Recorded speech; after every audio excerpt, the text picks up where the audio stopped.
Hi everyone, it's Miss Wilson, and I want to talk about a very important topic on this video. So I'm going to go to an excerpt here. So I found this on the internet. This is not the full book of Friday Night Lights, but this was a selection from the book that was issued originally for Sports Illustrated when the book was coming out. It's been updated since then. And so there's a statement here indicating that the author gave permission for this excerpt from the book to be printed on this particular forum. It looks like it's on the Longform podcast. Like that's where it's coming from. It's from longform.org. So he gave permission for excerpts from his book to be posted here. Okay. So he doesn't have like the chapters or the page numbers listed here. Okay. But what I'm going to do is try to run you through a scenario. And the topic of this video, you might have seen it in the title, is plagiarism. So we want to focus on plagiarism, paraphrasing, summarizing, pulling quotes. How do we do that without plagiarizing material? So my teacher says she wants me to paraphrase material, summarize material, take direct quotes, but don't plagiarize. Well, what does that mean? Okay. So I'm going to show you a few things here. I'm going to start right here in this paragraph where we have some percentages and numbers. A lot of the work that you guys are doing is going to have to do with trying to find percentages and numbers, right? So you're working on an essay where you're trying to challenge a stereotype that's out there in society. Well, first of all, you need to show us how many people does this stereotype apply to roughly? Like how many people, is it just one person who's been harmed by this or potentially a lot? That's good to know. So that's one of the things I'm going to focus on, and we'll look at a couple of these paragraphs here. I'm actually going to do an activity. So I'm going to highlight, copy and paste and copy and paste this into a Word document. So I think I'm going to have to exit one share and then share again on a different screen. I think I'm looking here. If you look at a previous video I made, these are examples of how to cite the book itself if we're reading Friday Night Lights for this particular class. So not citing the excerpts that you just saw from the internet. This is the actual like paper copy of the book that I've got citations for. I'm going to paste, if it will let me do so, that material. So here's what I've done. There it is, okay? Unfortunately, even in college, I see a lot of essays that are submitted where students, this is my little baby guy talking in the background here, copy and paste material directly from the internet. I hope most of you guys know it is going to be a question on the final exam. There's several questions that are true or false about is this plagiarism, is that plagiarism, and it gives you some scenarios and you have to decide if it's plagiarism or not, yes or no.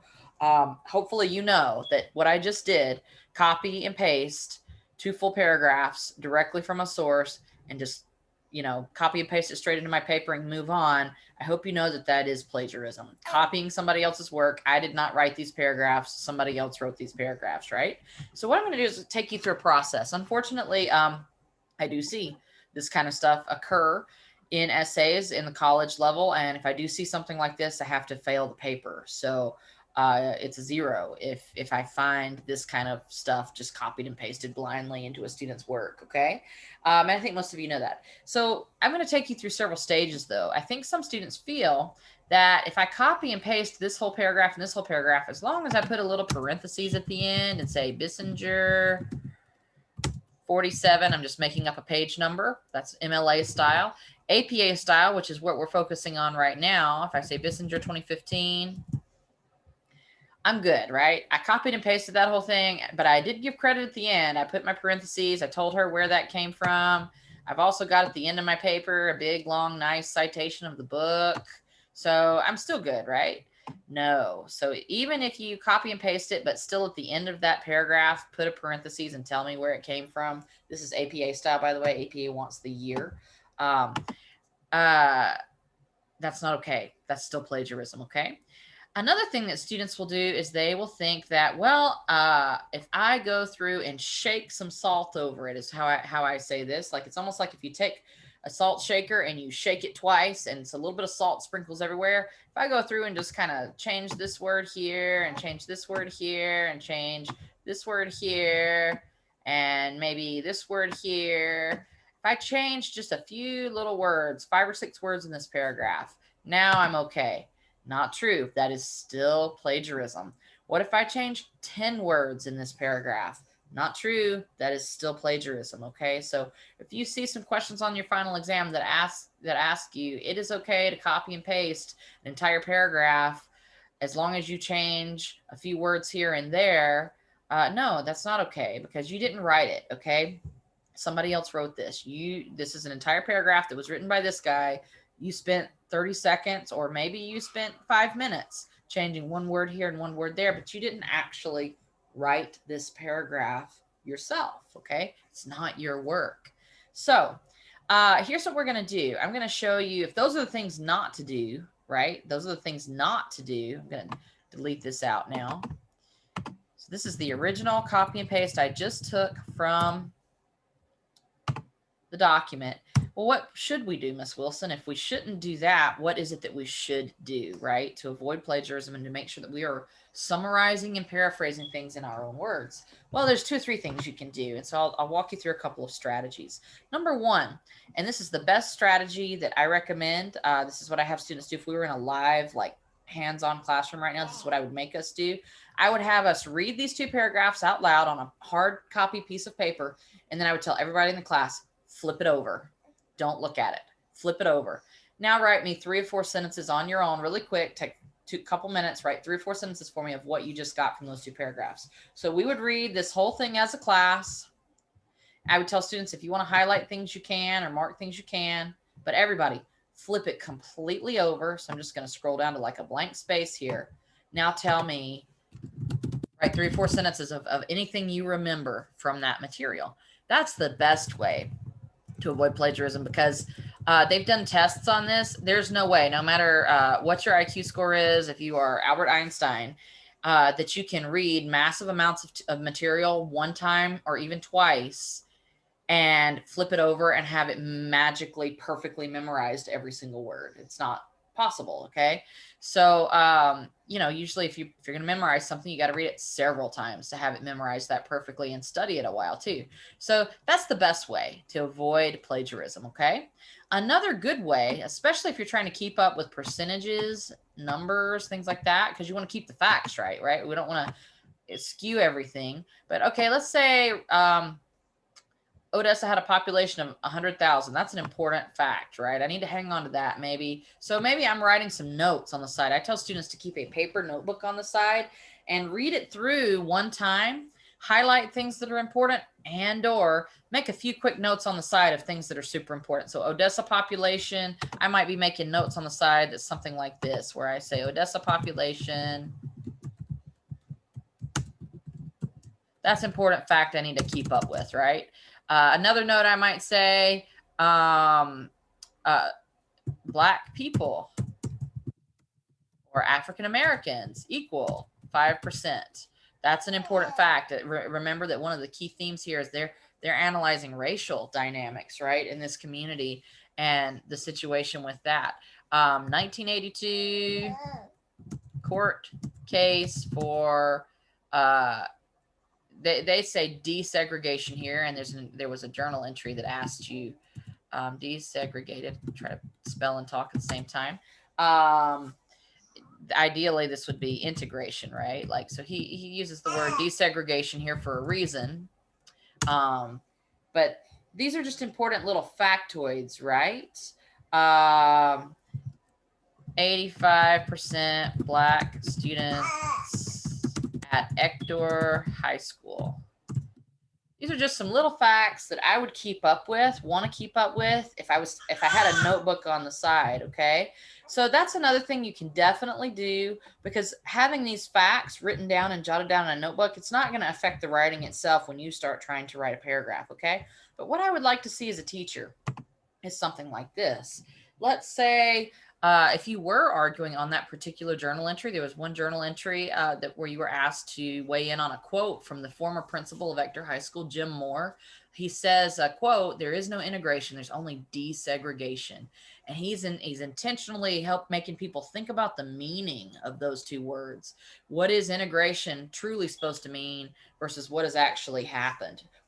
we've somehow managed to desegregate, like force people to live together and get along, or at least go to school together and get along. But have we truly integrated? That's kind of what he's asking people to think about, right? And regardless of how you responded to that question, let's say I want to answer that, and the teacher wants me to bring something in from the book, right? So that's what I'm doing here, okay?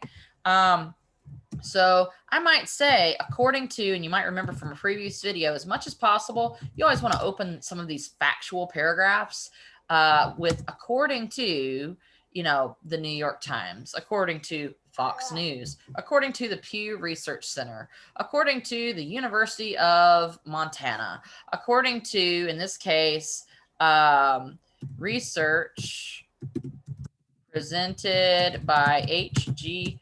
Bissinger in his book, Friday Night Lights. As much as possible, try to open your paragraphs when you're doing research papers like this, because that way you are clearly telling that professor, like, look, here's where I found my information.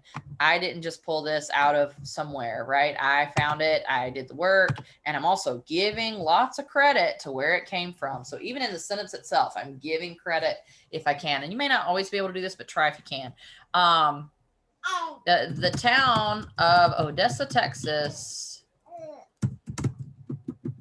was not actually integrated in the 1980s.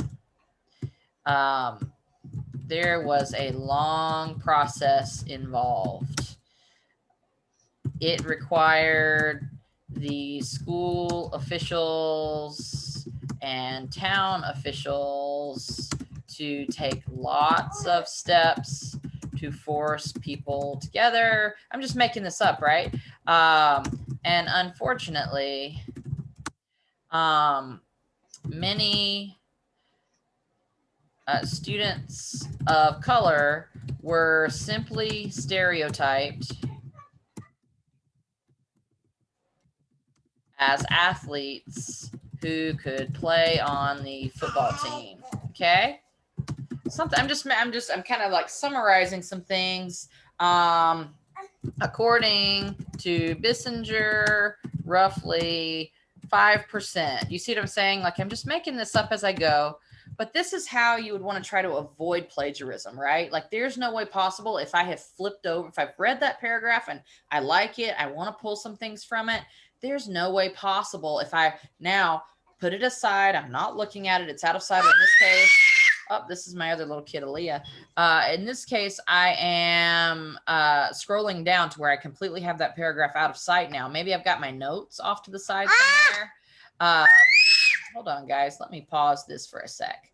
But you see what I'm saying? Like, by actually reading it and putting out of sight. Okay, we'll have to stop and splice this video. Hold on a second.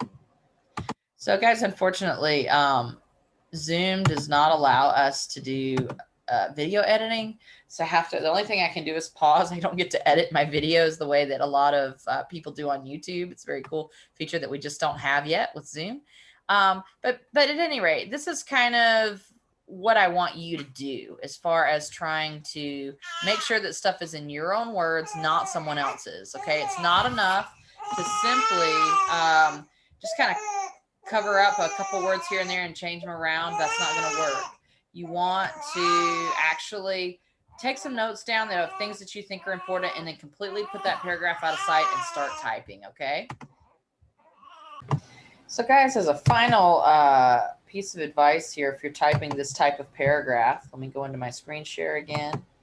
I do want to say that in APA style, we would go back. So once I have finished this type of paragraph, avoiding plagiarism, making sure that there's no way possible that I just copied the sentences, I would then go back and make sure if it's APA style that I present the year.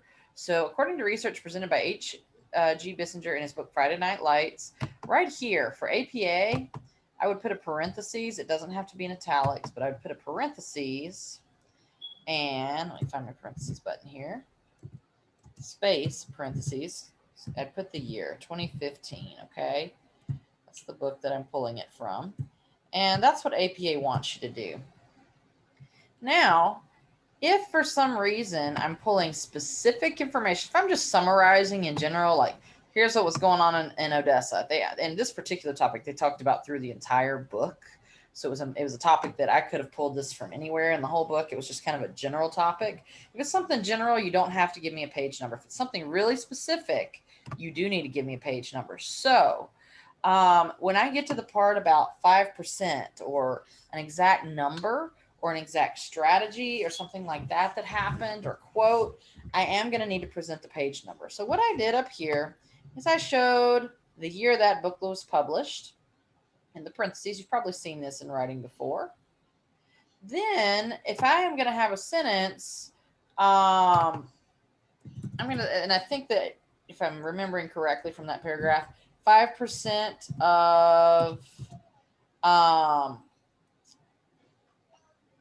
I want to say it was something.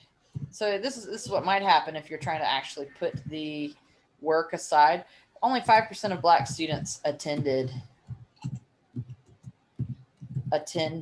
Odessa. And what you can do if you're doing this strategy where you're deliberately like not looking at it now and making sure it's in your own words, you can always go back after, compare what you wrote and double check it fact wise against what you were reading. Attended Odessa. So what they're talking about is up until a certain point, Odessa did not have very many Black students, actually. They went to Ector High School, right? Before this process of integration or desegregation had occurred. So, according to Bissinger, roughly 5% of Black students attended Odessa prior to 1982, not 1812, right? 1982. So that's an exact fact that came from exact place in the book.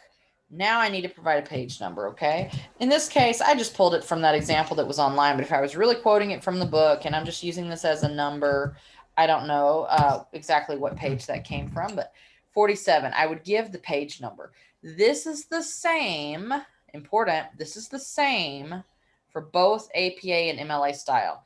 MLA wants you to show the teacher a page number as well whenever you have pulled something that's precise and exact. So I didn't plagiarize this sentence, but I did take this number 5%, this percentage, and I did take the year, something that's really exact. I did take that from a specific spot. So I didn't tell them what page I took it from, if there is a page number. If you're pulling from a website, there's not a page number, right? So you're off the hook on that. If it's just a website or whatever, you still would make sure that you give your teacher an appropriate citation to give credit to the author, show who wrote it, right? You do Bissinger just in the parentheses just to remind us of where that came from, okay? So I just wanted to make sure that along with showing you how not to plagiarize, I also cover like what to do for the citation part of it, right? So now I'm going to go to the Purdue OWL again, and I'm going to share their thoughts on best practices to avoid plagiarism. I'm not going to read the whole thing. It's a pretty long page, guys, okay? But feel free to go check it out. You can just type in plagiarism, OWL, Purdue, and it will get you to several pages they have. And again, if you look at your left-hand side, it's under research and citation. And then you can look at resources, how to do research, avoiding plagiarism, etc. You can kind of like follow the steps to get here. But these are the basic. This is a summary of what they're talking about. Take notes with the same citation habits you would use in the paper. Use a signal phrase according to at the beginning of your notes on a particular source. Include in-text citations, so the little parentheses with page numbers. Anytime you copy and paste or write a quote from a source, and include a bibliographic citation immediately after the notes on the source end. So that's kind of what I've shown you. Like, go ahead and get a citation going for that source, keep track of your page numbers, and then just get in the habit when you write paragraphs of saying according to, okay? That's a good way to do it. Other methods that they give us here are that if you have a lot of online sources, you can use a PDF reader to write your notes. I've never done that. I'm not as tech savvy as maybe I should be. They also give a recommendation here to use a citation manager like Zotero to keep a copy of your notes. I've never done any of that. So I've done it the old fashioned way, or either just with Word, making some typed notes, but I actually like to have an actual notebook. And I advise students to do the same simply because a lot of us, our brains and our eyes are just focused on the computer so much right now with all this online learning that it's healthy, I think, for you to try to actually keep a little notebook handy and exercise a different portion of your brain. Okay. So that kind of sums up most of my thoughts on plagiarism and how you can avoid it. I am going to cover one more thing though. Let me go back to my screen. So back to, this should be sharing my Microsoft Word document now. Here's something else I've seen students do. Good intentions, but it's still considered plagiarism. Copy and paste 2 whole paragraphs from that book, put quotes around it. And what students will say, they're still telling me they've got direct quotes around it. It came from somewhere. So I didn't write this, Miss Wilson. I took it somewhere and I told you where I took it from. This is not okay, okay? You don't ever want to do copy and paste an entire paragraph and just slap some quote marks around it and call it good.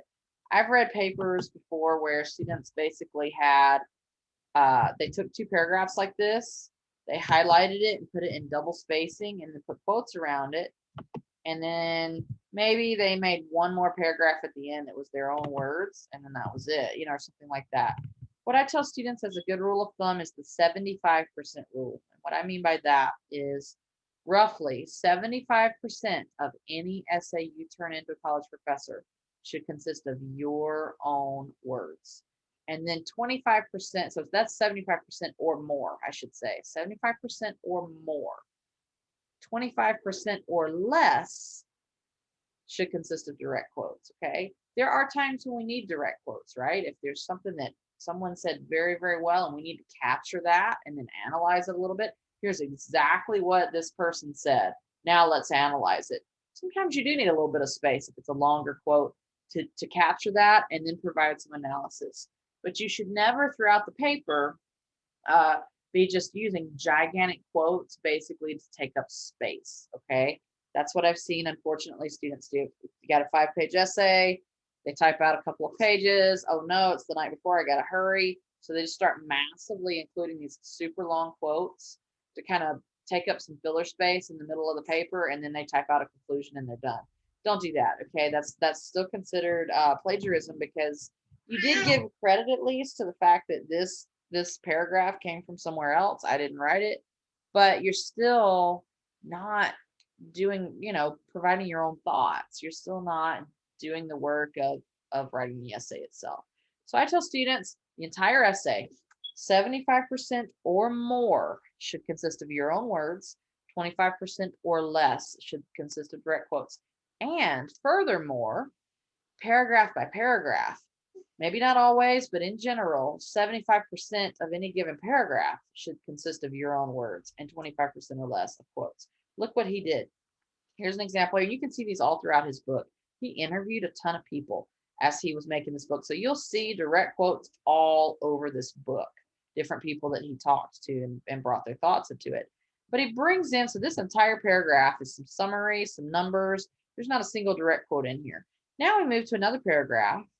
He gives us an opening thought, and then we have a direct quote after that. So here's a line and a half. Here's another line and a half where he brings in a direct quote. He immediately, after the quote, tells us who said that. So he's giving credit to that person, right? And then he continues analyzing and summarizing himself. The rest of this is the author's own words.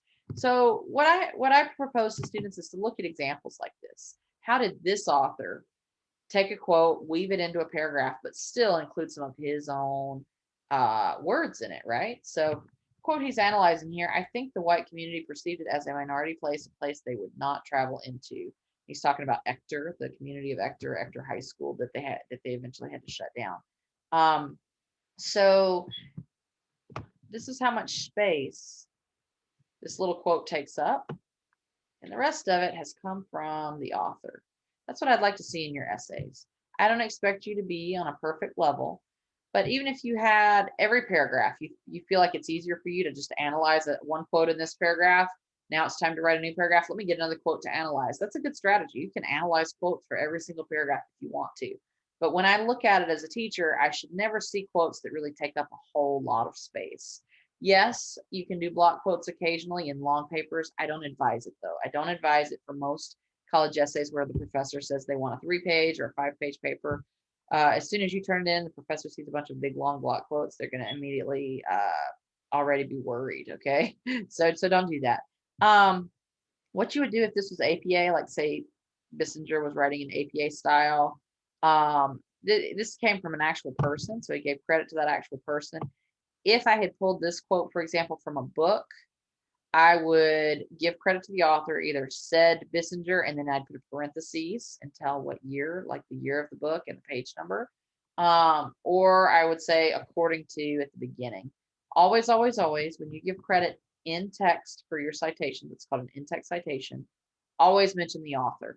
No matter if it's MLA or APA, they both want you to mention the author. If it's coming from a book and you pulled it from a specific page, they both want you to mention the page so that I can find it, right? So that your professor can find it. And then lastly, MLA style, that's all you need, the author's last name and the page number, if there is one. If there's not one, you just put Bissinger in the parentheses and that's it. If it's APA, they want the year, okay? So what I want to show you is if we pull a direct quote, I think I've done this in a previous video, but if we pull a direct quote, let's say this one, and we wanted to cite it, I'm just going to tamper with his work here. This is not for real. I'm just saying, like, let's say that this came from Moore, and let's say that Moore had written a book, okay? Or let's say that he gave an interview. This probably was an actual, like, interview, maybe in an office or something, or maybe over coffee or at a restaurant. So Moore 14, if there's a page number, that's how I would do it. Whoops, I messed that up. So if there is no page number, like this is just an interview, it looks like this, okay, in MLA. In APA, let's say it's an interview and it happened in this book was set in like the 80s, 1988, not 1888, 1988. It would look like this, okay? That's APA style. Let's say, to take it further, that this didn't come from an interview. This came from a book. Let's say Jim Moore wrote a book about his real life experiences of segregation and desegregation in the town of Ector and Odessa. Or Moore, we go Moore, 1988, 14. I'm just making up a page number. We do all three of those things right here. Looks a little funny, but you're giving the reader some exact information to follow. So Moore, 1988, and page 14. And then when I go to the back of the book or the back of your paper, I'm looking for an entry. Well, what was the name of this book? Moore. Oh, there's Moore. Okay, here's the title of his book, and it was published in 1988. Okay, I get it. I've got the full information I need now to look this up. So this would be APA style, okay? Let's say we put a tagline at the beginning that said according to. So hang tight here. If I have an according to up front, okay? If I say according to,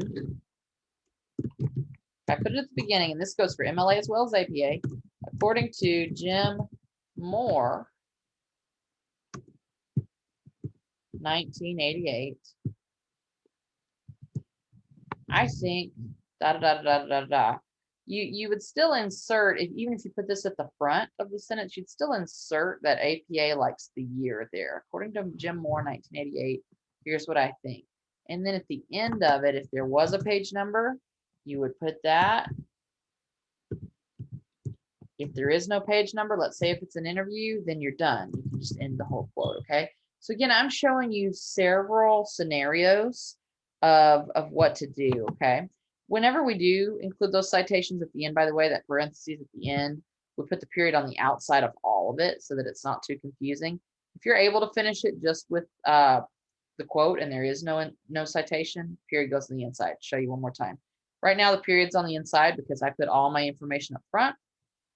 If there is any extra info, such as a page number that I need to put at the back, I would wait and hold out on that period until it's at the end of the whole thing.